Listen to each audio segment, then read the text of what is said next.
You've had the same credit card for 2 years. Same limit the entire time. You've never missed a single payment. You always pay in full. By every measure, you've been the perfect customer. So why hasn't your limit gone up? Not even once. Here's the part that surprises most people. It's usually not because the bank doesn't trust you, it's because you never actually asked. Today I'm going to show you exactly how credit limit increases really work, and the simple things you can do to actually get one, without opening a single new card and without hurting your score just to try. And hey, if this is your first time here, welcome. My name is V and this is Wealth Basics, where I break down money topics so simply even a 10-year-old could follow along. Make sure you subscribe so you don't miss the next one. Here's the first thing almost nobody realizes. Most banks don't automatically raise your limit just because you've been a good customer for a while. Think of it like a job you've been doing well at for years. If you never ask for a raise, some companies just never bring it up on their own, even when your work has been excellent the whole time. Good behavior alone doesn't always get noticed. Sometimes it just needs a nudge. Your credit limit works surprisingly the same way. The bank isn't necessarily ignoring you. In many cases, they're simply waiting for a reason to review your account. But here's what most people don't realize next. There are two simple ways to send that signal. The first is through your bank's app or website. Most banks have a request feature built right in, usually somewhere under your card settings. You tap it, and within seconds, they give you an answer. The second is even simpler. You call and ask directly. It genuinely can be that easy. Now here's the part that matters most, and it's exactly why this beats opening a new card. Requesting this way usually only triggers a soft check on your file. A soft check doesn't touch your score at all. Opening a brand new card, on the other hand, usually involves a hard check, which can lower your score for a little while. So, asking for more room on a card you already have is often the gentler path. There's another mistake almost everyone makes, though. Just asking isn't enough. What you were doing before you ask matters just as much.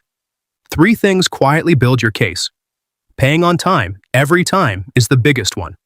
Keeping your balance low compared to your limit is the second.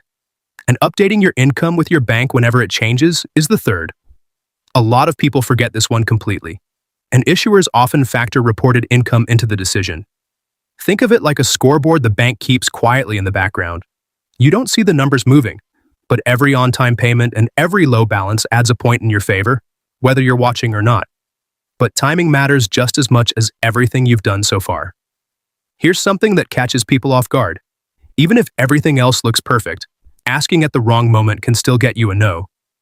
Right after a late payment or during a shaky financial stretch is the worst time to ask. Give it a few solid, boring, reliable months first. Let the good pattern build before you knock on the door. It's a bit like asking to borrow your neighbor's car again the very next day after the first time they trusted you with it. Even if you brought it back in perfect shape, asking again immediately can feel pushy. Give it space and let the trust build naturally instead.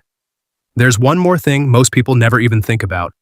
Here's a detail almost nobody connects. When your limit goes up and your balance stays exactly the same, your credit utilization automatically improves. Remember, utilization is just your balance compared to your limit. So if your limit grows and you don't spend a single extra dollar, that ratio quietly gets better on its own. One important note here, though. This only helps if your spending doesn't grow along with it. A bigger limit isn't an invitation to spend more. Think of it like pouring the same bottle of water into a bigger glass. The amount of water hasn't changed, but because the glass is larger, it looks much less full. Your credit utilization works the same way. The balance stays the same, but your available credit is larger, so your utilization goes down. So here's everything we covered today. Limit increases don't happen automatically. You usually have to ask. Asking through your app or by phone is often gentler on your score than opening something new. Good payment habits and low balances build your case before you even ask. Timing your request after a steady stretch matters. And if your spending stays the same afterward, your utilization actually improves as a bonus. Now, if you're not quite at the stage where asking for more credit makes sense yet, maybe your score still needs some repair first.